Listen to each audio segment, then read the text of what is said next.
This is the F1 podcast with Adam and Luke.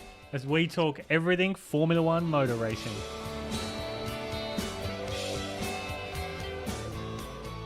G'day, welcome to F1 Podcast, Australia's best only Formula One podcast. And after Barcelona, Spain, the Siesta El Boro that left us with the horrible aftertaste of slightly off paella.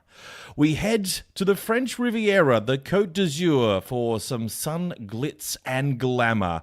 The showpiece of the Formula One calendar, the feather in the cap of motor racing. The place at Fangio, made famous in 1950, where Dan, the Personality Ricciardo, enjoyed redemption after heartbreak with that horrible team losing that race for him in, was it 2016? Or that potched pit stop? That was heartbreaking. But redemption is sweet. And in China, he licked the stamp and sent it. Well, in Monaco, he folded the envelope, popped it in the back pocket, jumped on his shitty old bicycle, started pedaling until he crossed that finish line, hanging on for dear life. It was a beautiful thing.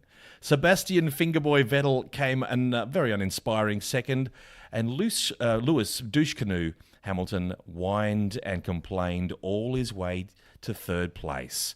To take a closer look, we need to turn to the Monegas man. That's right, Charles Leclerc. You're not the only one. The man who grew up in the streets of Monaco. Don't feel sorry for him, though. Those streets are paved with gold. The 15th in line to the Monaco throne, after his grandmother famously bent over to change the water lilies and Prince Philip snuck up behind her. It was a wonderful day. I had a chat with her about that. It's all true. True story. Very true, and she loved every second of it. She didn't fight it. In fact, she took a long time changing that water. Longer than normal. Luke, bonjour. Comment ça va, my good man? I'm doing well, mate. How are you? I'm très bien. Love the matching Monaco Royal Guard uniforms we're wearing at the moment. As is tradition at the F1 podcast, we have to wear the native costume of the featured race. We do. And man, do we look smart. Feel good to be back in the old uniform? Great. Spiffy. Very top of the morning to you, sir. And you. And have you ever seen someone dominate practice and qualifying like Dan did? Topped practice 1, 2, 3. Oh, and qualifying. Have you ever seen that before? I have. Oh, damn it. Sorry to kill the buzz, but Lewis Hamilton last year in Texas. Yeah, but he was in a really fast car. And he's also a douche. And he's a douche. Okay, besides that, have you ever seen anyone do that? No. Good. How good? That's the answer you want. How good was it to watch him just?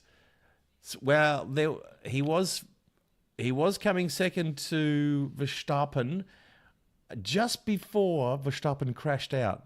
That was a tragedy, unexpected. Then Daniel did another good lap At the exact same place that he crashed 2 years prior. 2 years prior. The year that Dan also should have won the Monaco Grand Prix, but didn't due to the pit stop error. Max has a bit of a Monaco hoodoo. He likes to touch the walls a little bit too hard.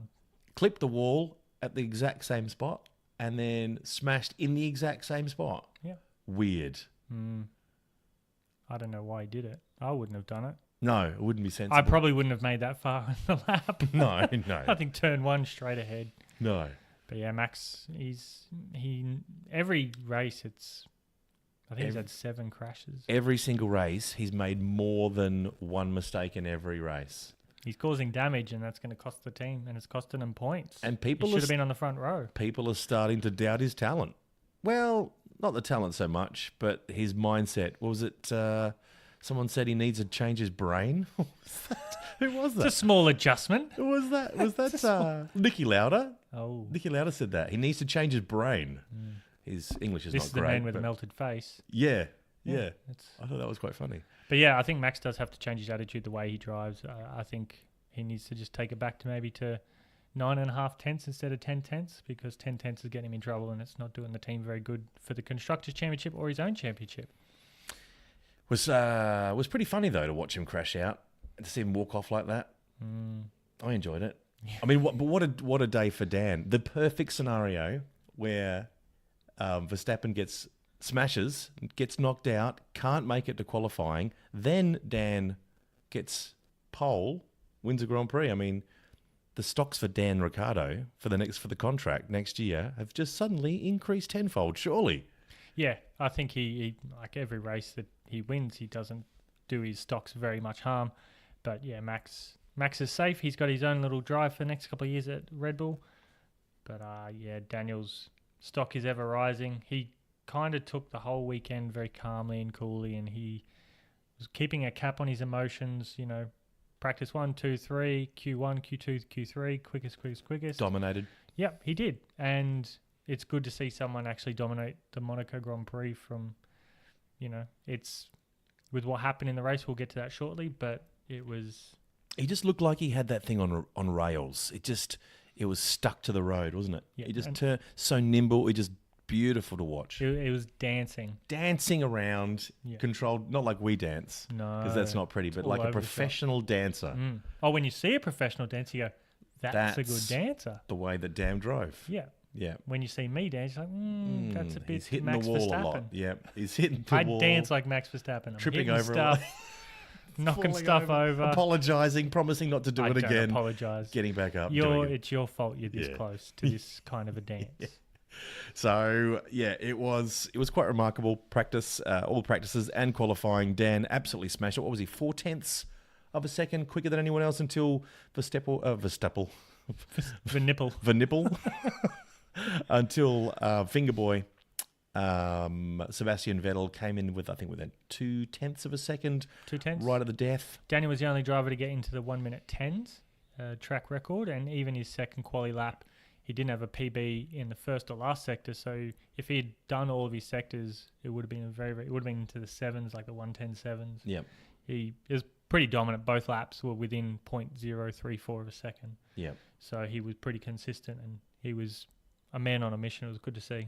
And the hypersofts, what a bunch of rubbish. The very, very, very softs. And everyone brought pretty much every tyre was a hypersoft. Yeah. And they were rubbish. Well, Red Bull took 11 hypersofts out of the 13 allocated, so they need to take one tyre from each compound. And Red Bull didn't run the super soft or the ultra soft because they all know, everyone knows it's about quali. Where you qualify is what you're going to do. Doesn't matter what you stick on the car afterwards. Yep.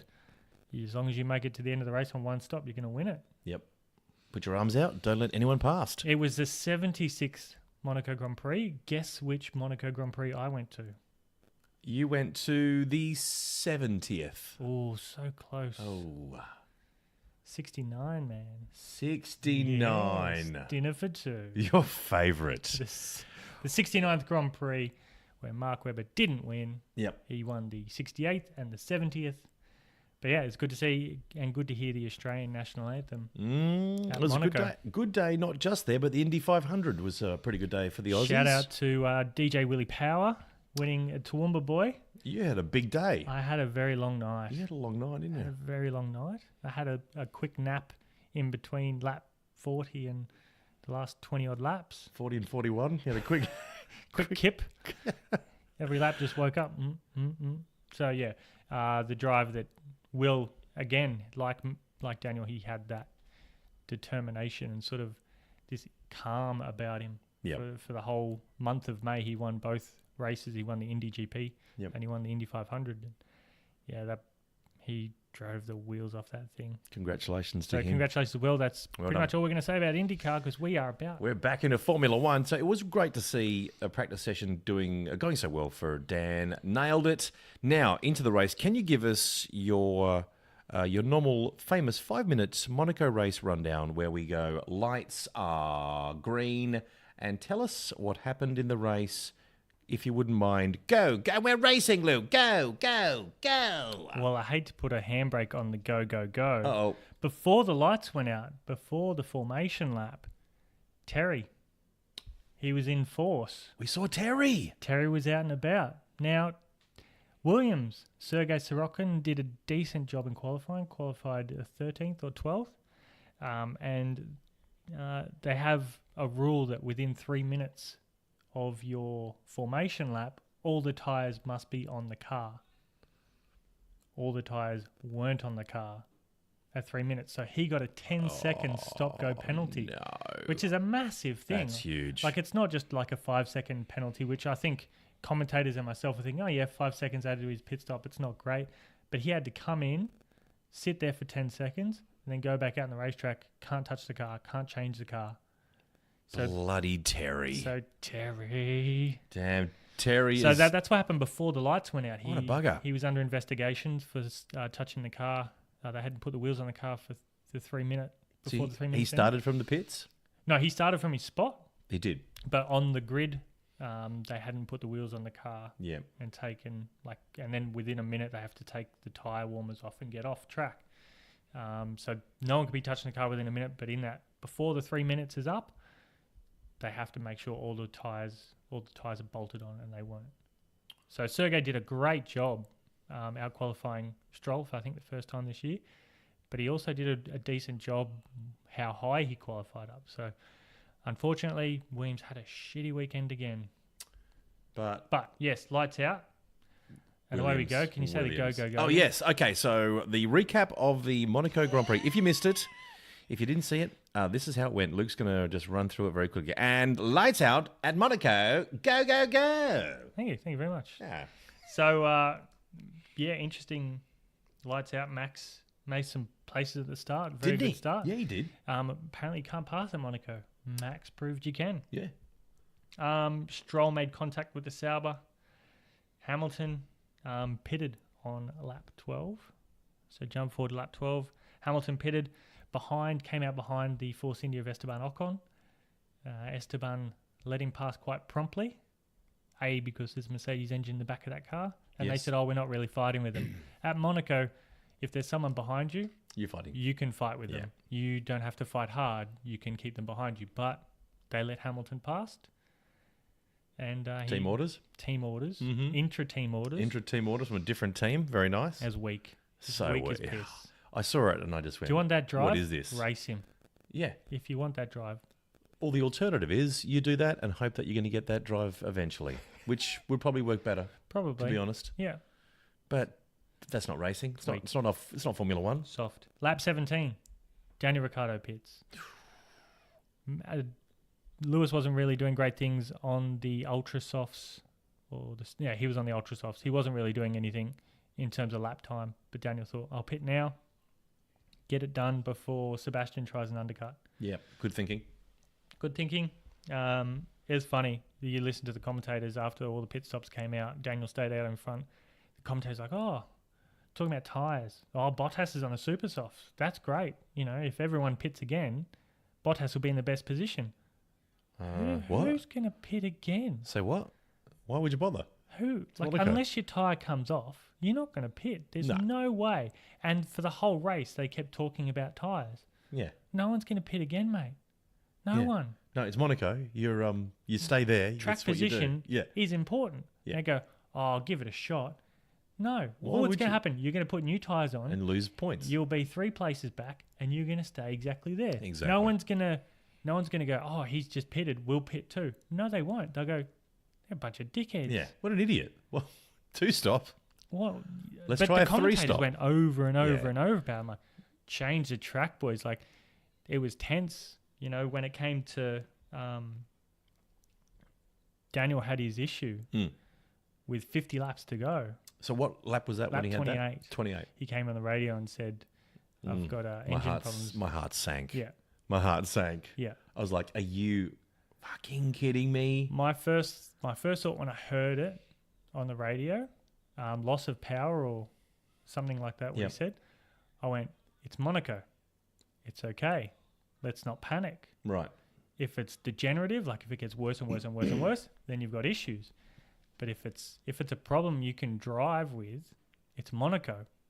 You're not there, you could have a Honda engine, last year Honda engine. If you're on pole, you're going to do all right. But you're a calmer man than me. I was panicking. I thought that Sebastian was going to get around him real easy. Yeah, and as it further came on to the race and they were saying, all right, try this. I'm like, okay, it's clearly Kerr's issue. Doesn't sound off. It's not a turbo problem. Yeah. It's got to be something electrical. So it's going to be the Kerr's. That radio message that Dan got from the pit wall was telling when he said, How long is this going to last? It's not going to get any better. Sorry, mate. It's not getting any better. Yeah. All right. What can I do? Let me know if there's anything I can do. Yeah. And he didn't go into 7th and 8th gear. In Monaco, you may not get to 8th, but you can definitely get in a 7th. So he's keeping his... We didn't have a 6th either, did he? No, he had 6. He had 6. He wouldn't go over 6. Plus was about 25% down on power. He was 150 horsepower down. 150 horsepower down. Yeah. And also had some brake issues. So the braking, because it was the KERS, so it's the kinetic energy recovery system. So your braking stores the KERS. So that energy goes to a battery and you have a KERS issue. If he didn't move his brake bias forwards, his rear brakes would actually start to catch on fire because they overheat. Right. So what he had to do is he had to brake earlier and not stamp on it very hard because your front brakes would lock up. So he had to push 7%, which normally if you adjust the brakes, it's maybe 2 or 3%, like from a really heavy braking spot to a sort of a medium braking spot. So he put 7% forward, which is quite considerable. They normally don't make those kinds of adjustments, but he had to do it. How do you make that adjustment in the car? On the steering wheel. On the steering wheel. One of those 50 buttons that he's got there. One of the 47 function buttons. Steering wheel. Yep. Press one of those, and then you just scroll through and push it forward. So that's how he moved it forward. He kept the brakes from overheating and catching on fire, and he managed to stay in front of Sebastian. Remarkable. And there was talk of it being the best race since, Schumacher? In 1995? 95? Yep, when Schumacher was stuck in 5th gear only for the majority of the race and came second. Did he do a pit stop in 5th? Apparently he did. Did he? Mm. Jimmy. I wouldn't know how to do that. How would you get off the pit? I don't know. Tyre change very slowly. Someone just roll you forward. Just roll you forward. Just push and I'll get it going. It's funny, Martin Brundle said there's a dull patch on the tyre when they were on board with Lewis Hamilton. I thought they were confused that it was the dull patch that was in the car. In the actual car. Yeah. And that's all they were talking about the whole race. The graining of the tyres. The tyres are fine. They're just not switching them on like Ricciardo was. They didn't have the clean air that Ricciardo had. But even in traffic, Ricciardo didn't have any tyre issues at all. What is the deal with Lewis Douche Canoe Hamilton? I mean, people think it's unfair that we call him the Douche Canoe. It's completely not unfair because he complained that whole race about his tyres. Whole race about graining on the tyres. Oh, these tyres are a bit ordinary, aren't they? Oh, look at these, all a bit graining. Oh, guys, I need to come in and get some new tyres. In the meantime, Dan just got his head down, he's shutting up, and he's getting it done. Yep. He's just driving that thing around. Like, no complaints out of Dan. And Lewis, if he hasn't got the perfect car, the perfect setup, he just complains non-stop. I think it's ridiculous. It's what's really attractive about Daniel being in any other team is that he brings this bit of calm. Like, even if stuff happens, he's just like, oh, yeah, this happened. Yeah. It's not yelling down the radio. He's not yelling at his engineer. He's just like, okay, this happened. What can I do? Completely calm about that situation. And he knew that he had to be calm for Monaco. If you become erratic, you hit a wall. Yeah. And he stayed off the walls the whole weekend, which was good. He brushed the inside of swimming pool in one of the sessions, but it was a little brush. It wasn't a Max Verstappen brush. It was a massage. Was it a little friendly? How's a father? Yeah. Lap 32, the great commentators of Sky said Bottas is the man in the best position from the top 5 at the moment. He's 5th. Yeah. And he stays 5th because no one's going to pit. No. And he's been in a lot of great positions, but done bugger all this season. Bugger all Bottas. Bugger all Bottas. Could be one of his new nicknames. I think it should be. Dan, clean sweep of the weekend despite having 160 horsepower with an MG UK. So the motor generator unit for kinetic energy, so it's a KERS. Last clean sweep was Lewis Hamilton at the United States Grand Prix last year. Daniel wins. Daniel's first win was at the Canadian Grand Prix back in 2014. Mm-hmm. And he won that race due to the Mercedes having 2 MG UK failures. Lewis, it's a track that you kind of need power, but both Nico and Lewis had the same issue. Lewis caught fire. Nico managed to keep it till the end of the race until about 3 laps to go and Daniel took over. That was his first race win. So interesting. His first race win was through a KERS issue from the Mercedes, and this race he had a KERS issue, won the race. It's Monaco, so it's going to be very difficult to get past him. And the next race is also Canada. It is. We might see a repeat of that, perhaps. Oh, there's segues galore in this, aren't we? A lot of So stuff yeah, going on. Daniel happy and did some swan flops into the swimming pool. Very happy. He must have been exhausted after that race. So you know when I talked about the motorhome that gets floated? Yes. Yes, Yeah, we the spoke energy of that last station. week. Yeah. Yep. They call it a floater home. No. Oh, There you go. such a play on words. It's quite big. It's massive. It's pretty big. Yeah. And the pool in the middle is a nice little feature. It didn't look clean though. He must have hit the bar pretty hard after that. You'd hope so. He said he had a mad Monday. Yeah, he deserves it. Yeah. What a race. His stocks have surely gone up in Formula One. Yeah. Interesting towards the end with about 4 laps to go after the virtual safety car, or during the virtual safety car, Waffle came into the pits Okay. with 4 laps to go to chuck on a new set of boots. Don't know why. Why would you do that? How many positions did he lose doing that? It wouldn't matter. It He wasn't in the points. Right at the He back. wasn't. He came out just behind Ricciardo. Right. I'm like, why? Why would you pit him anyway? Which was quite fortuitous for Dan because it was a little buffer between himself and Sebastian. A little bit of buffer. Sebastian couldn't turn his tyres on after the virtual safety car. Daniel kind of took off. And I was just hoping that Stoffel didn't make a mistake behind Daniel and do what a Leclerc did to Hartley. So Leclerc had a brake failure on the exit of the tunnel. Plowed into him.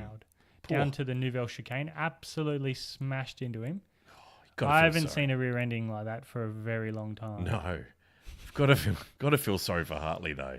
Yeah. My God, Bit that of bad man. luck. Like even in qualifying, Combination of bad luck and just being rubbish. practice 3, he was 7th going in, Okay. just before qualifying. So Hartley had good pace around Monaco, and I was expecting good things, but he got traffic and then he got held up with something else in Q1, so he didn't get out of Q1. He was quite disappointed, and then he kind of did a bit of a team job. He got in front of, he pitted first, and then he kind of held up some cars so that when Gasly pitted, Gasly would be in front. Right. So he didn't have to take on the people that were behind him. Right. So that's why they pitted Hartley earlier. Another little complaint I've got about the douche Oh. canoe. Can I get some more off my chest? You can get everything off your chest. The bloody douche canoe. So suddenly, because he's not winning a race and he's not happy with the car, he's talking about how they need to change Monaco. You know what I mean? Like just Back because to hay bales? just because he wants to extend it to make it easy to pass. He only mentions this when he doesn't win it. Mm. And when he's complaining about tyres and the car, he's off with the car balance or whatever, that's when he just complains and whinges and we need to change Formula One. It's not exciting enough. What, because you're not winning? Yeah. Douche canoe? Yeah. Unbelievable. It's funny where he said after Baku, he said that, I don't like winning races. I don't like getting races handed to me. It's not the way I like to win. I don't like to celebrate races that are handed to me. Really? Now, let's just wind the clock back That's 2 fine. years. There it is. Daniel Ricciardo goes in the pits. He's there for 13 seconds. Lewis takes over the Grand Prix lead. He inherits a win because of a bad pit stop, but he was throwing the trophy He's and celebrating like a and madman. punching the air. Is that a hypocrite? Doesn't like celebrating if it gets handed to him, eh? Is that hypocrite Hamilton? Hypocrite Hamilton. Douche canoe, hypocrite Hamilton. Oh, it just gets under my skin, I Luke. can tell. He gets under my skin. And let's be honest, both Sebastian and Lewis douche canoe, they weren't even trying to overtake. They just seemed like they were like in a formation lap. Okay, so we're not going to win this. We're not even going to challenge. We're not even, thankfully for Dan supporters, we're not even going to try to have exciting racing. We're just going to sit here. And that's pretty much what they did. They just know Daniel's better. Well, Sebastian certainly knows that, doesn't Sebastian knows it. Knows and it Lewis is very well. slowly getting the hint. Well, that's because Douche Canoe is suggesting that Dan should stay at Red Bull because he's shit scared that Dan's going to join him at Mercedes-Benz. Yeah, I think Lewis should go to Williams. Oh, that'd be awesome. I think it would be a Shall- match made in heaven. Show a bit of national pride, Lewis. Yeah. Help out your fellow countrymen. Help out the people at Grove. They're very much struggling at Grove. Yeah, Get be over there. nice. Yeah. Take us some bland food. So, is that the wrap up of the race? We've wrapped up. I think it is. And then Dan crosses the line and relief. Ah. Dan Ricciardo wins the Monaco Grand Prix. Well done, Daniel. We didn't know how you did that, mate. It was incredible. One of the best drives of all time. A very different win to China, where he was just an overtaking frenzy, an absolute clinic. And then this was a clinic on just how to hang on. I've got one of my favourite quotes of the weekend. Oh, please. It was Brendan Hartley got a 5-second penalty for speeding in pit lane. And they told him towards the end of the race because it didn't matter at this point. He'd already done his pit stop. He's not coming in again. And there's no point getting him flustered until the very end. So they told him, you got a 5-second penalty for speeding in pit lane. And he said, tell them to check again. He goes, I'm pretty sure I didn't. That's a great defence, isn't it? Yeah, yeah. No. I didn't, bro. No. I didn't speed. I think you got the gun wrong. Yeah. So you should try again. Because I think I was fine. Yeah, it felt fine. Mate, no, I've seen that on the police TV shows. It doesn't work. Oh, you need to check again, bro. Never gets you anywhere. And Lance Stroll threw all of his toys out the pram. Lewis Dushkanu style? No, he had a whinge, and he said, "Why are we racing? I don't see a point in us racing." Wow. Really? Wow. Really? You made contact with another car. You made contact with a Sauber. And then you come on the radio and say, I don't see a point in us racing. I can imagine what Frank Williams would say if he was at track and gone, what did he just say? What did that little shit? He'll get out of his wheelchair and smack the shit out of him. Lance Stroll, you don't say that. You're supposed to be like Williams is about racing. He feels like he can because he's a paid driver. He's paying big bucks to be there. He's like the boss. Yeah. Like you're the employee. So why am I even here? It's time for me to hit the showers, fellas. Oh, I'll have a club sandwich and a soda. Yeah. Don't be late. Knock twice. So there was everyone complaining about Monaco and it wasn't a very interesting race. It was a very anxious race. Yeah, nerve-wracking. Hang on. The people need to change things, and I don't understand why it's still part of the championship. Like, from my point of view, and I put this out on Twitter, I see Monaco as a driver test, not so much a race. You got 78 laps. Yeah. You make no mistakes, intense concentration. When you see them on laps, they've got understeer corner anticipation. So they're turning before they should because they know the cars are going to understeer going into the corner. So you're turning earlier and they're making the car slide into the corner. Barriers both sides. Slide in the car, understeer corner anticipation and threading the needle for 78 laps for an hour and a half, hour, 45 minutes. That's a true test of concentration. No safety car. We had a virtual safety car, but no time to sort of relax. It's lap after lap, barrier after barrier. It's unforgiving. Look at Verstappen. I mean, you make one small mistake and you're in a wall. Yeah. So this is the ultimate test. You couldn't lose Monaco. I mean, imagine that. No, it's ridiculous. Like Max made moves. Max went from last, so that's 20th. He did some overtaking. And he got up to, I think it was 8th in the end, he got up to. No, that's overtaking. Monaco is Formula One. It is. You take that away, you've got nothing. Yeah, everyone wants to win Monaco. No one goes, I don't want to win Monaco. No, it's the most prized win. So they go, okay, well, we'll take Monaco. You can never win it again. Yeah. I'm sure the drivers would go, no, I want to win it. Yep. You generally have to be on the front row to do it or have some luck behind. But it's a test. You need to be quick on that weekend. And sometimes it's not action-packed with rain and safety cars and bingles. Like crashes don't make an exciting Grand Prix. And it's not necessarily like I was on edge that entire race. Yeah, me too. Because you can never. We both want Daniel to win it. We just were. You can never relax until he goes over that because you can hit any wall. Yeah. You can have any mechanical issue. You can have a shitty pit stop. Even on the last lap, I wasn't getting my my hopes up. I wasn't excited. I wasn't counting my chickens. No. I was thinking just one little slip here, he's in the wall. It's all over. Yeah. And that's the beauty of it. Yeah. It's just full on.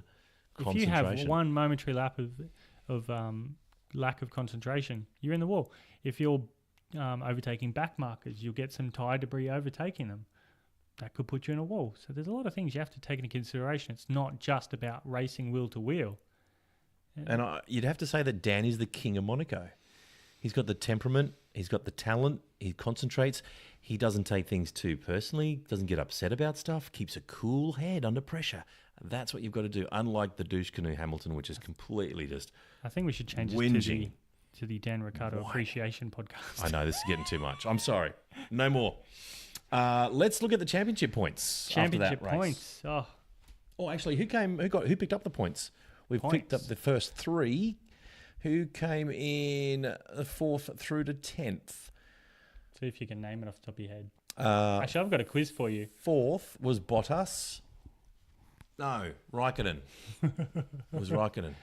Oh, was it? So I wasn't even paying attention. Raikkonen, Bottas. Raikkonen, Bottas. Come on. I'm not giving you the things. Gasman. No. Damn it. Don't look. You're no. going to wait to look. Ocon. Where's Alonso? Ocon, Gasly. Alonso? No. Alonso had his issue, remember? Oh, that's right, he did. Yeah, so Ricciardo, Sebastian Fingerboy Vettel, Lewis Dushkanu Hamilton, Kimi last lap Raikkonen, Valtteri Otherfin Bottas, Esteban Pepe Le Pew Ocon, Pierre the Gas Man. Good result. That is a good Gasly, result. 7th. Nico Hulkenberg did a decent job, got some team orders, let him past and he went ahead. Mad Max Verstappen, and in the last points, that was a pretty good drive to pick up some points, considering he started from so he gets 2 points. Place. Yeah, starting from dead last, so it's 11 spots he made up. And then Carlos, wish I was Max, in 10th. Then you got Stay-at-home Viking, Perez, Magnussen, Van Dorn, Grosjean, Sirotkin, Stroll, Leclerc, Hartley, and Alonso. Right. And championship points. Championship Dan's done a bit of a jump. He's gone from 5th place into 3rd place. He went into 3rd, so Hamilton's on 110. Vettel is 14 points behind Hamilton. Ricciardo is 38 points behind Hamilton. Nice and close. That's less than a win away from Dan in 1st place. No. It's 25 points for race win. 25 points. My bad. Your maths is off. It's way off. Never been strong. It's way off. Then you got Bottas, 42 points behind, Raikkonen 50 points behind, and Verstappen 75 points behind. Yeah, you need to qualify better at Monaco to get some decent points there, Max. Need to drive better, Maxi. So with Max, send him back to Toro Rosso. Send him back. He crashed into a wall in free practice 3. Not only did he damage structures like front wing, suspension, steering in the front, he also damaged his gearbox, and that's what prevented him from getting the most valuable thing, the ego. No, that's never dented. That man won't change. His worth as a driver has most certainly, his stocks in the international community have plummeted. He's safe. He's got a seat for a couple of years. Yeah. But yeah, he won't change. He'll still continue to be aggressive, and he's a fast driver. He just needs to win a championship. You need to be consistent. Yeah, that's it. You need to be consistent. Not crash.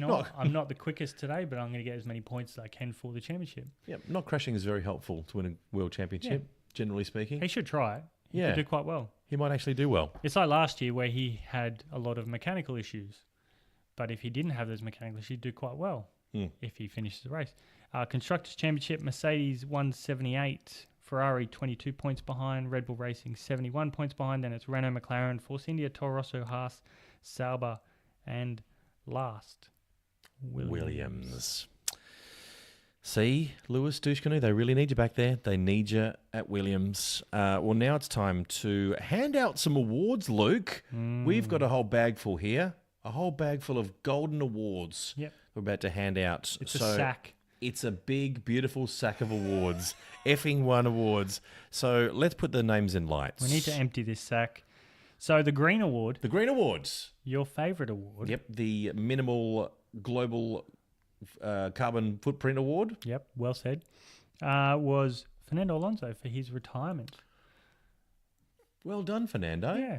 That's his first Green Award he's picked up this year. It is his first. Well done. Last year he would have got a mint of them. I know. He would have Green Awards. That was the only award that he won last year. No. But now he picked up his first one for the year. He'd be pleased about that.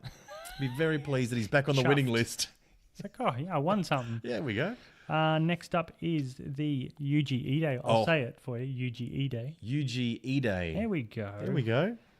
See, we're an equal opportunity employee here at Effing One Podcast. We sure are. This award is for just wasting everyone's time award. Wasting of The time. driver that wastes everyone's time. Coming away from the weekend with nothing to show. Just an absolute time waste. And no surprises who it is. They're the fun police of Formula One. It's Williams. Sergei Sirotkin and Lance Stroll were the last classified runners in 16th and 17th with 3 retirements below them. Had some issues, had some contact, and Not good. no. I think they're still trying to finish the race now. Lance is not good, is he? Oh, I just didn't like his comments of saying, why are we even racing? He's been feisty in that cockpit. He has just... His starts have been good, but he made contact with one of the sailors. I think it was Ericsson, and he damaged his... I don't know what he expected when he signed up for Williams, but he didn't expect this. Well, I don't think Williams expected this. I think they've actually fired one of the aerodynamicists today. Yep. Lucky to be him. Wow. He'll never get a job again. No, I don't think he will. Also, the F1 podcast making F1 Great Again awards, which is an award for just being awesome. Just making F1 great. Just making it great. You said it right the first time. You didn't need to just making extrapolate. It great. Yeah, it's making F1 great again. Who made F1 look good? And there's only one person this weekend who made F1 look good. And no, it wasn't Lewis Hamilton. It wasn't us this week. It was all down to one man. A man with a smile as big as the harbour of Monaco, Daniel the Personality Ricciardo. Well done. For his dominant weekend, for showing how fast these cars are around the track, and for having just being a nice guy, being a top bloke and winning, a top bloke and winning. Yeah, it's a rare combo. You make it look good. You offered a shoey. You sort of gave a bit of a salute to the royal family. I thought he was going to offer the shoey to Prince Albert. He had been told don't offer them. Is that right? He gave them champagne though. Like he gave it from the bottle, and they swigged from the bottle. That was pretty. I was pretty happy with that. Because when you imagine Lizzie. Imagine Queen Elizabeth just swigging from the bottle. Royals, Monaco, swigging from the bottle. Straight down.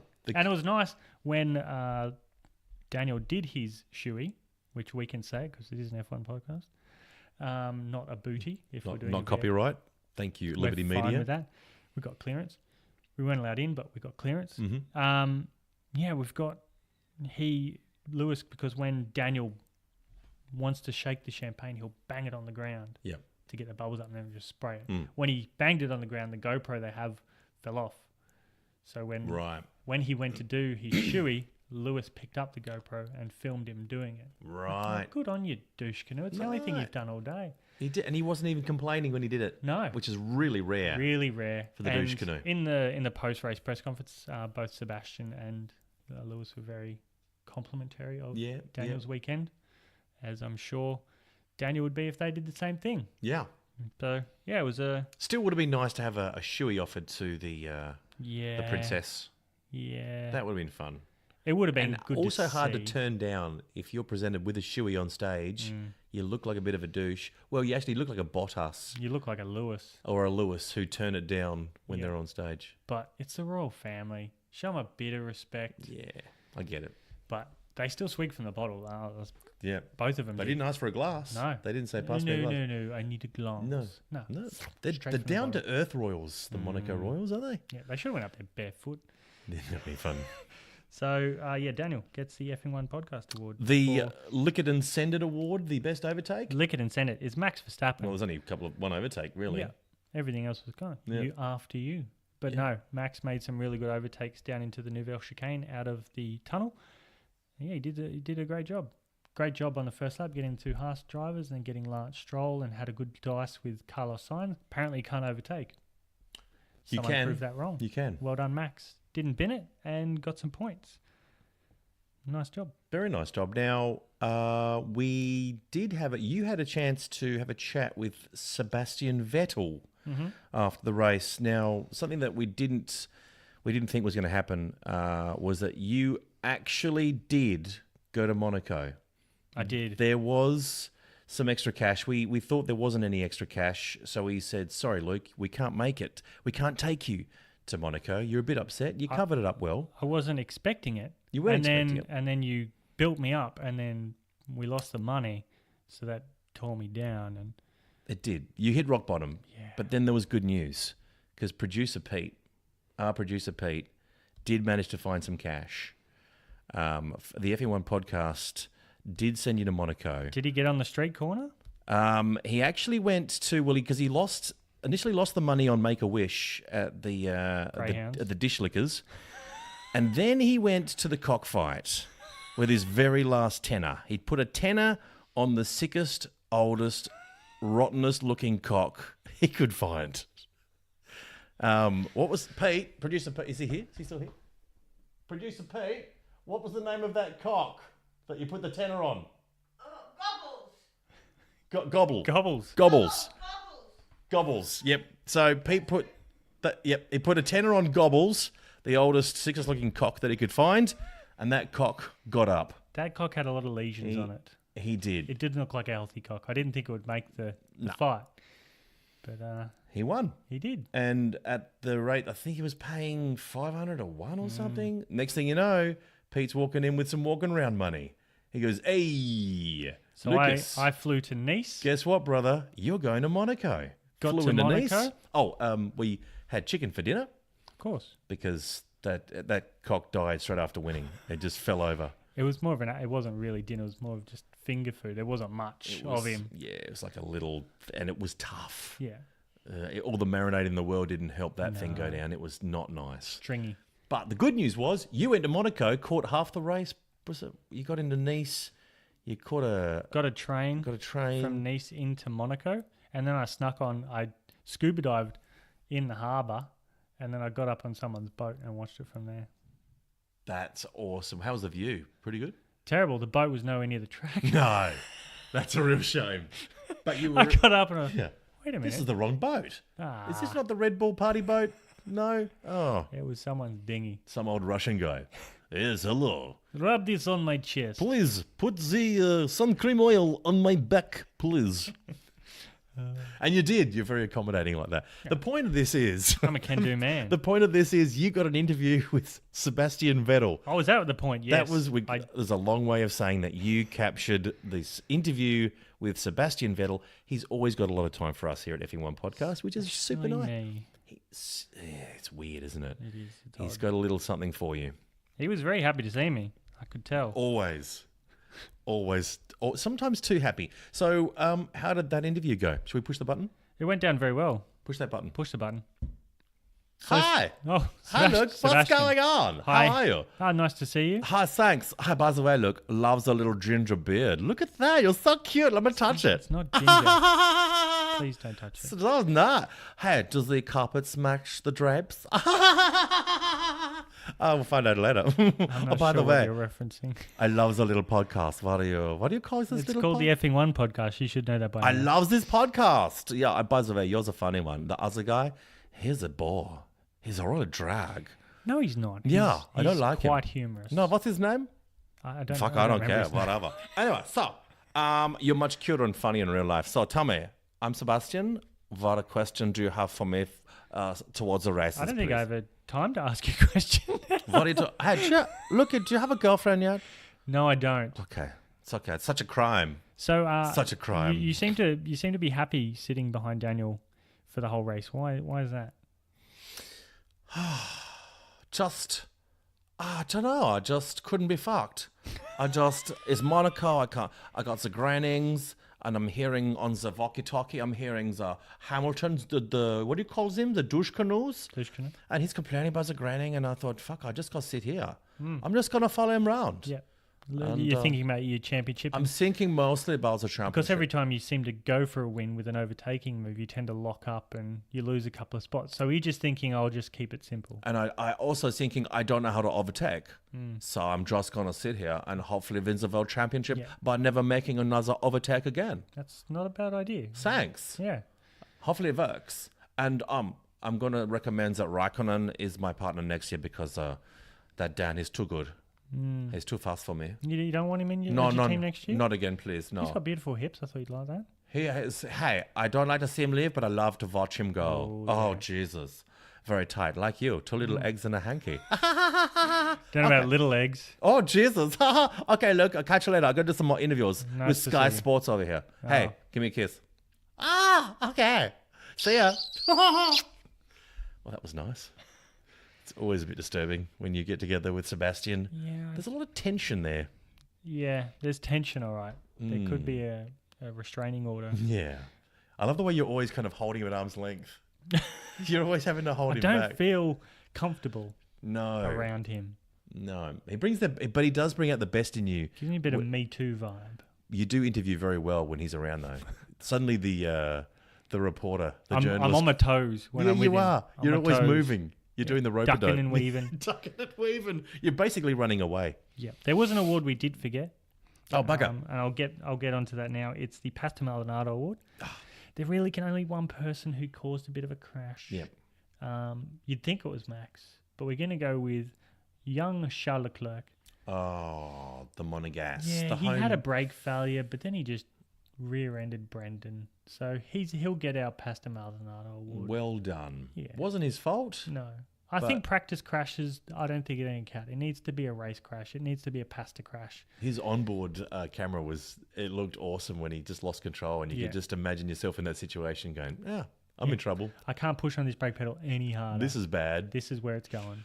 Poor old Hartley cops it again in the rear. Yep.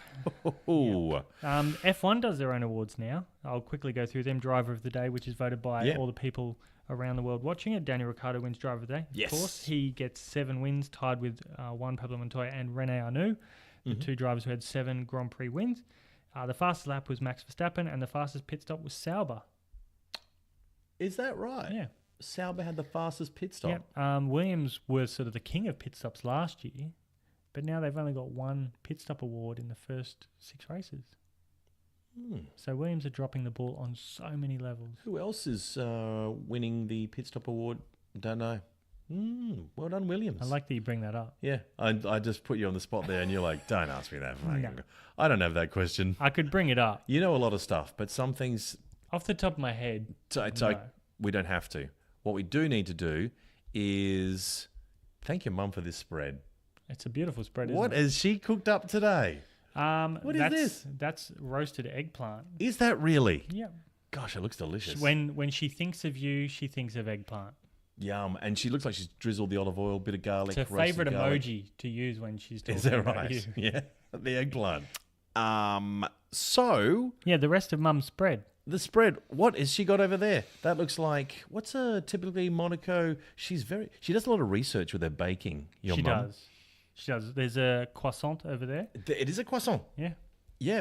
That is a pain de chocolat. Pain de chocolat, yes. That's very, with a chocolate in the middle, the little she bread does a things. great job at that. She's so good. Does she make a day of it when she prepares the food? She goes, the boys will enjoy this. It's a whole weekend event. Yeah. And there's so much preparation, so much pastry and butter, and most times we don't even touch it. But she's got the hands of an angel with that pastry. Just light and fluffy.